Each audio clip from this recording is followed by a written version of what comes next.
Malam hari ini kita berkumpul bersama di sini bersama dengan para biku untuk merayakan Waisak. Saudara-saudara, seperti yang kita ketahui bahwa Waisak adalah merupakan salah satu hari raya agama Buddha. Waisak ini memperingati saat kelahiran Pangeran Siddhartha. Kemudian Waisak juga memperingati saat Pangeran Siddhartha mencapai kesucian. Dan Waisak juga memperingati saat Pangeran Siddhartha yang sudah menjadi seorang Buddha, yang telah mencapai kesucian menjadi Buddha Gautama, beliau wafat pada usia 80 tahun setelah mengajarkan Dharma selama 45 tahun. Tiga peristiwa ini, lahir, pencapaian kesucian, wafat, disepakati, diperingati pada satu hari tertentu yang disebut hari Waisak. Jadi ini kesepakatan. Nah, saudara-saudara, pada saat Waisak seperti hari ini kita datang dari berbagai tempat. Saya melihat para umat Buddha dari berbagai tempat hadir ke tempat ini untuk memperingati ataupun merayakan Waisak tersebut. Tentu kita bukan hadir untuk hanya menghormat kepada Sang Buddha atau Buddha Rupang. Kita bukan hanya hadir sekedar kita saling berkumpul, saling bertemu. Kita bukan hanya hadir sekedar membaca parita dan bermeditasi ataupun meminta sila. Tetapi kita hendaknya juga hadir untuk mempunyai satu pengertian yang baru yang bisa kita gunakan di dalam kehidupan kita sehari-hari. Kita hadir untuk berubah. Artinya apa? Ketika Anda datang, kemudian kualitas Anda nanti sama dengan waktu pulang, atau beberapa hari kemudian Anda juga tetap sama dengan pengertian Anda sewaktu datang, maka kehadiran Anda yang sekian lama ini sebetulnya kurang membawa manfaat untuk perkembangan batin. Tetapi kalau setelah nanti ikut upacara, kemudian Anda ada sesuatu yang berubah di dalam cara berpikir Anda, berubah sesuai dengan ajaran Sang Buddha, pulang pun Anda masih melaksanakan ajaran Sang Buddha di dalam kehidupan sehari-hari, maka peringatan Waisak ini sungguh-sungguh membawa manfaat. Karena di dalam Dhamma dikatakan, menghormat mereka yang patut dihormat, itulah berkah utama. Sang Buddha dalam kesempatan ini kita hormati. Penghormatan kepada Sang Buddha bukan hanya dengan bunga, dupa, dan lilin, tetapi penghormatan adalah dengan perilaku. Di dalam Dhamma disampaikan, penghormatan kepada Sang Buddha yang tertinggi adalah pati-pati puja, menghormat dengan perilaku kita, menghormat dengan perubahan perilaku agar sesuai dengan Dhamma. Nah, saudara-saudara para umat Buddha yang berbahagia,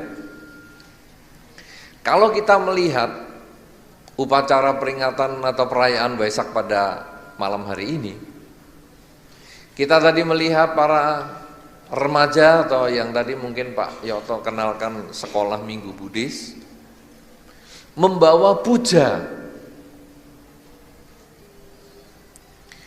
Puja, ada bunga, dupa, lilin, dan sebagainya. Apakah yang akan kita bahas pada malam hari ini? Kalau Anda melihat anak-anak yang puja, ada berapa pasang anak yang Anda lihat? Berapa? Hah? Berapa? Berapa pasang? 6, 5, 4, 7. Togel apa? Berapa pasang? 6. 6 atau 7? 6. 6 atau 7? 6. Tapi anaknya sendiri sebetulnya berapa pasang?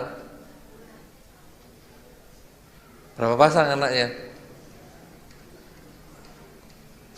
7 toh anaknya. Ya kan? Anaknya kan 14, 7 pasang, tapi yang 2 kan di atas. Tetapi tadi yang saya tanyakan adalah berapa pasang yang membawa puja? 6. Dengan warna apa saja? Warna apa saja selempangnya? Biru, kuning, merah, putih, oranye, campuran. Ada 6 warna. 6 warna ini sebetulnya bukan dipilih asal-asalan. Tetapi 6 warna ini adalah merupakan penggambaran sinar Sang Buddha. Tubuh Sang Buddha pada saat mencapai kesucian muncul cahaya yang memancarkan 6 warna. Biru, kuning, merah, putih, oranye, serta campuran dari kelima warna ini. Diceritakan pada saat Sang Buddha mencapai kesucian, 6 warna ini kemudian menembus cahayanya, menembus alam surga, menembus alam-alam neraka, menembus ke segenap alam menderita. Sehingga dikatakan pada saat itu, makhluk-makhluk menderita yang terkena pancaran cahaya Sang Buddha ini bisa terbebas dari alam menderita. Saudara-saudara, apakah cahaya ini? Cahaya ini sebetulnya adalah cahaya tubuh Sang Buddha. Dalam bahasa kita yang sederhana sering disebut aura. Semua orang punya aura. Ya, semua orang punya. Makanya kalau kadang ke Surabaya Anda boleh foto aura. Pernah dengar itu? Foto aura? Belum. Satu ketika kalau Anda ke Surabaya, Anda bisa cari ada namanya foto aura. Nanti di foto keluar cahayanya macam-macam. Nah, cahaya Sang Buddha itu biru, kuning, merah, putih, oranye, dan campuran. Bahkan cahaya yang ada di tubuh Sang Buddha ini dijadikan panji Buddhis. Waktu pemasangan lilin, banyak orang mengatakan lilin pancawarna. Sebetulnya cahaya Sang Buddha bukan 5 warna, 6. Cuman karena lilin yang obarabir kan tidak ada, ya. Jadi terpaksa ya cuman 5, biru, kuning, merah, putih, oranye. Baik, tapi kita tidak mempermasalahkan itu. Cuman saya hanya akan tanya kepada anak sekolah minggu, mana yang selempangnya biru? Melambangkan apa biru? Biru melambangkan apa?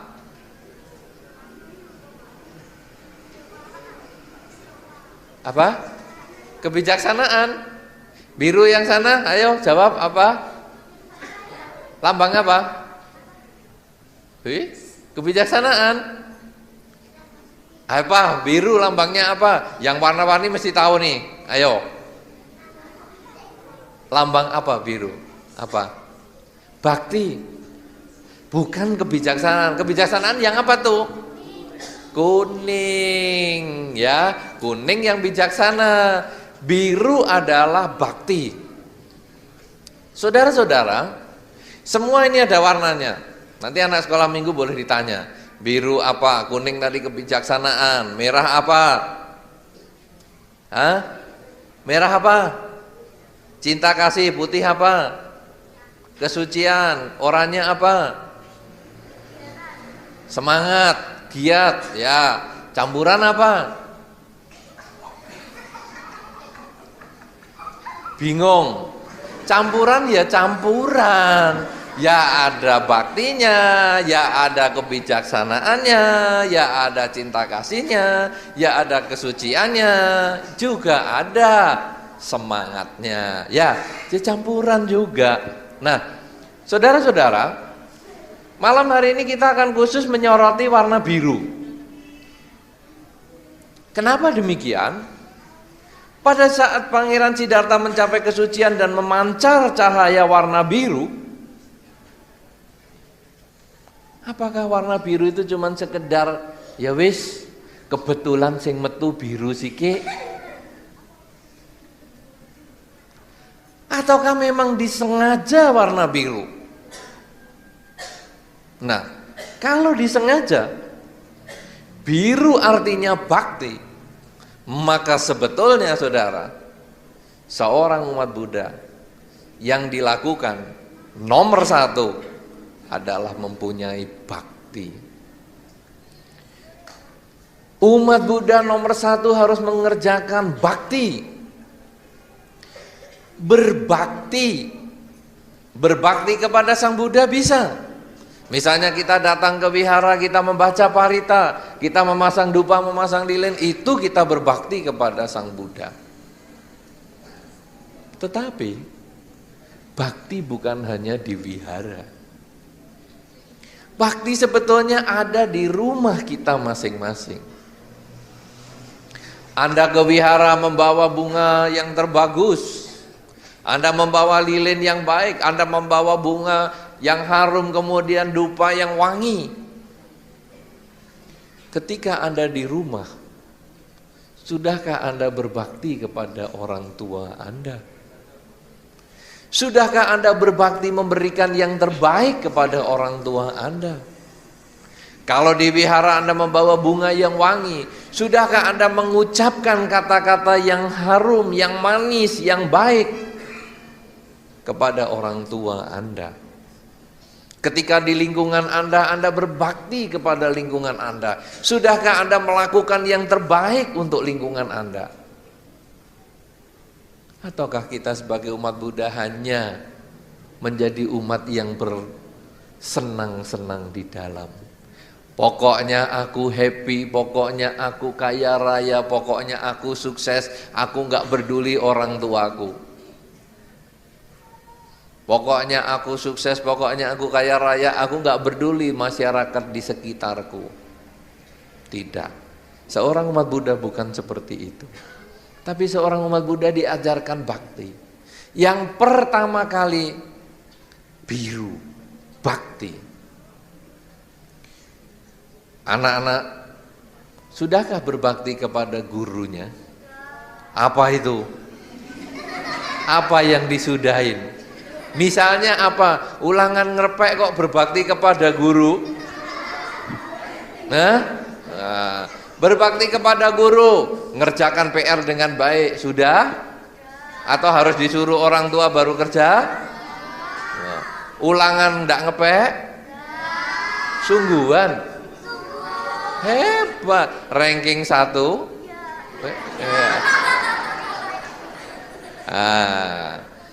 Itu bentuk bakti kita kepada guru adalah kalau anak-anak rajin mengerjakan PR tahun lalu, tahun ini harus lagi ya.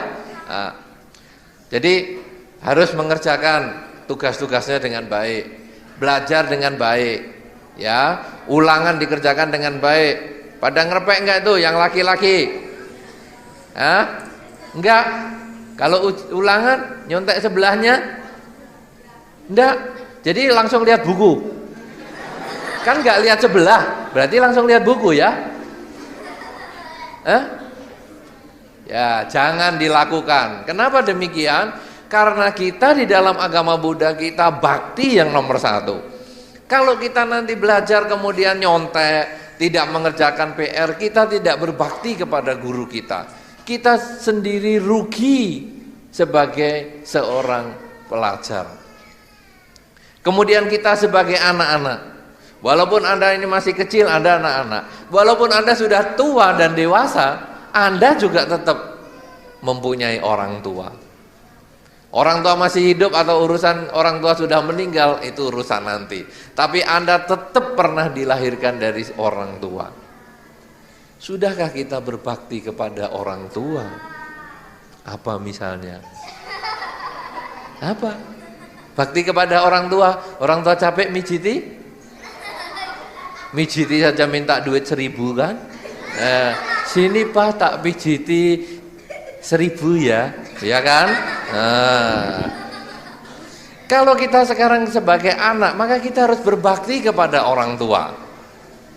Orang tua capek, kita pijit. Tapi bagi Anda yang sudah bekerja, kalau Anda mempunyai sedikit penghasilan, bagi sedikit penghasilan Anda kepada orang tua. Itu yang bersifat materi.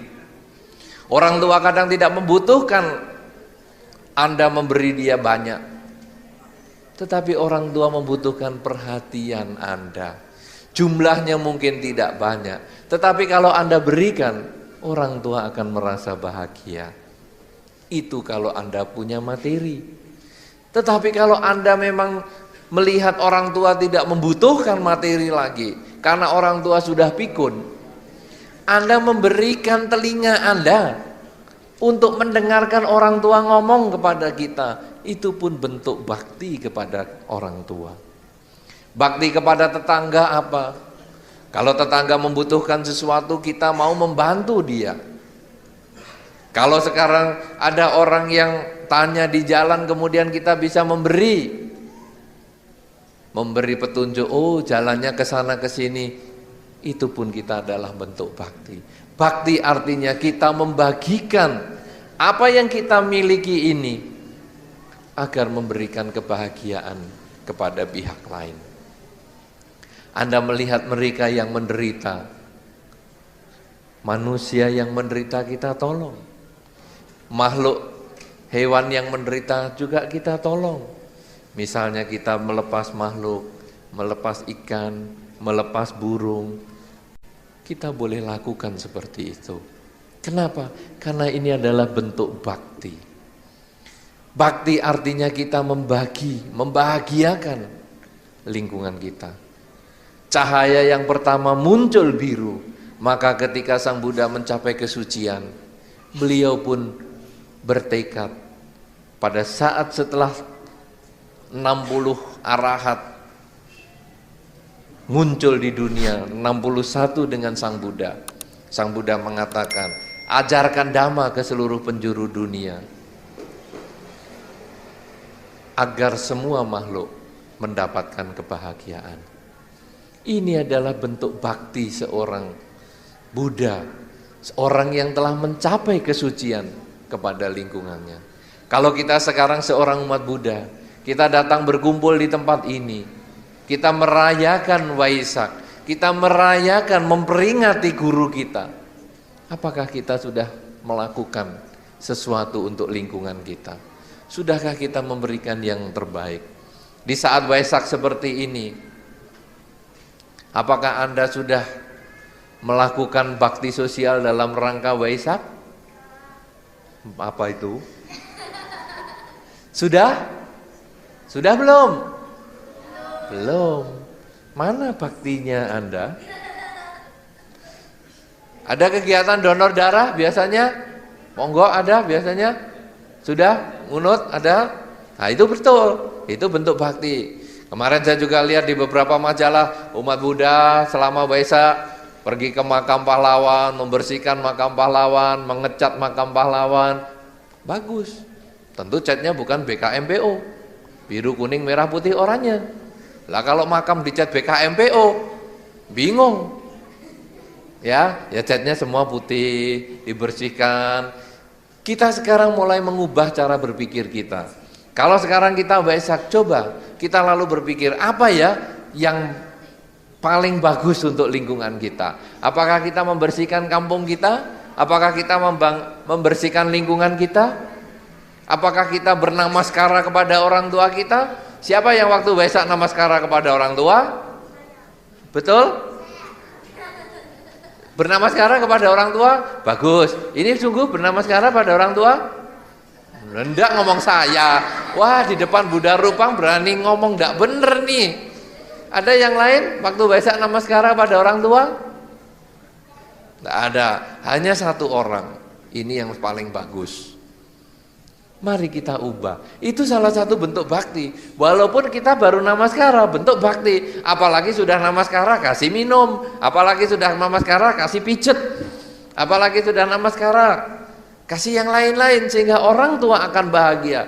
Itulah bentuk bakti. Karena itu kalau kita sekarang ngomong semoga semua makhluk bahagia, semoga semua makhluk bahagia, tiap kali kita bermeditasi mengucapkan semoga semua makhluk bahagia, sudahkah kita menjadikan semua makhluk bahagia? Atau masihkah kita membuat mereka menderita?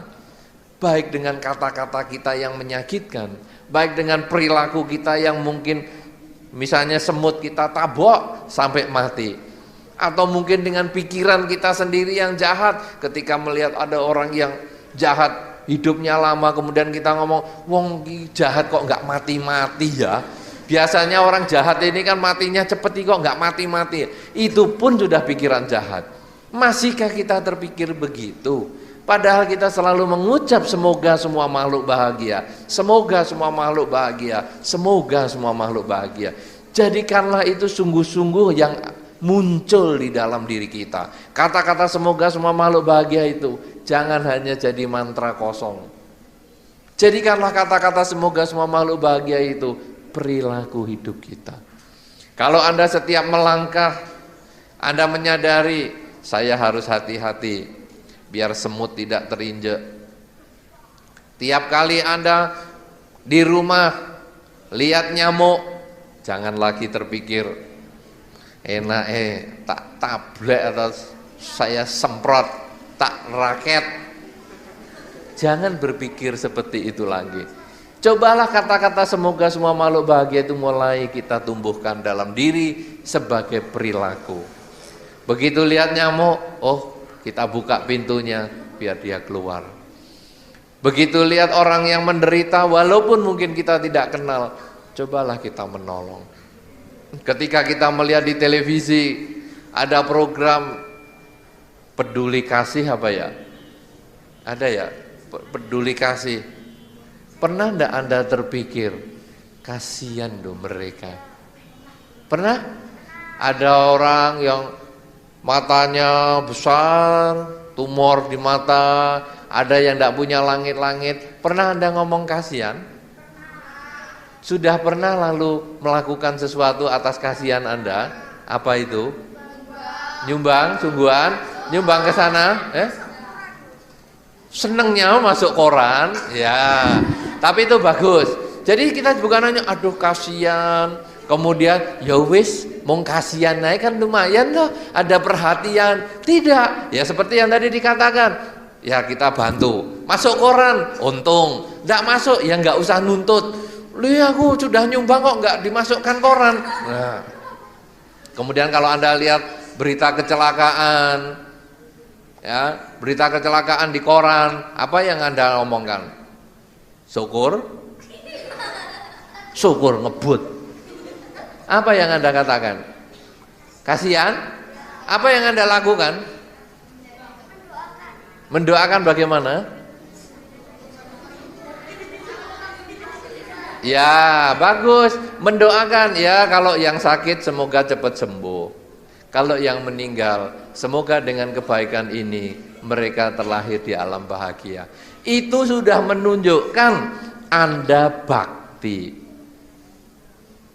Ketika melihat korban perang di luar negeri, korban perang di Indonesia di berbagai tempat, ketika Anda bisa berpikir semoga engkau bahagia, semoga mereka para almarhum memperoleh kebaikan dan kebahagiaan di kelahiran yang sekarang. Pada saat Anda bisa mengucapkan seperti itu, Anda sudah berlatih menjalani semoga semua makhluk berbahagia. Tetapi ketika Anda ngomel-ngomel, rasain perang terus, syukur ditembak habis-habisan. Itu kita sesungguhnya masih belum berubah cara berpikir kita. Karena itu kita mengharapkan menghormat mereka yang patut dihormat. Pada malam hari ini kita menghormat Sang Buddha. Sang Buddha memancarkan cahaya biru sebagai aura beliau yang pertama. Biru adalah bakti. Marilah kita menunjukkan bakti kita. Menunjukkan bakti kita dengan mengharapkan semoga semua makhluk berbahagia. Ketika melihat mereka yang menderita baik di koran, di televisi maupun di mana saja, ucapkan semoga mereka bahagia, semoga semua makhluk bahagia. Ketika kita melihat mereka yang menderita dekat dengan kita, orang tua kita, tetangga kita, lingkungan kita, mari kita tolong mereka. Kalau Anda sudah bisa berpikir seperti itu, maka tidak malu kita menjadi seorang umat Buddha. Tapi kalau kita masih setiap kali ada orang menderita, nyukur kecelakaan, syukur, maka pada saat itu sesungguhnya kita belum memahami ajaran Sang Buddha. Oleh karena itu saudara-saudara, marilah kita setelah sekarang uraian Dhamma ini dibabarkan, hendaknya kita bertekad bersama-sama untuk selalu membahagiakan lingkungan kita sebagai wujud bakti kita kepada Buddha, Dhamma, dan Sangha. Selamat Waisak. Semoga dengan kekuatan kebaikan yang kita miliki pada malam hari ini akan memberikan kebaikan, kebahagiaan kepada semua makhluk, baik yang tampak maupun yang tidak tampak. Semoga Anda semua berbahagia. Sabe sata bhavantu sukhitata.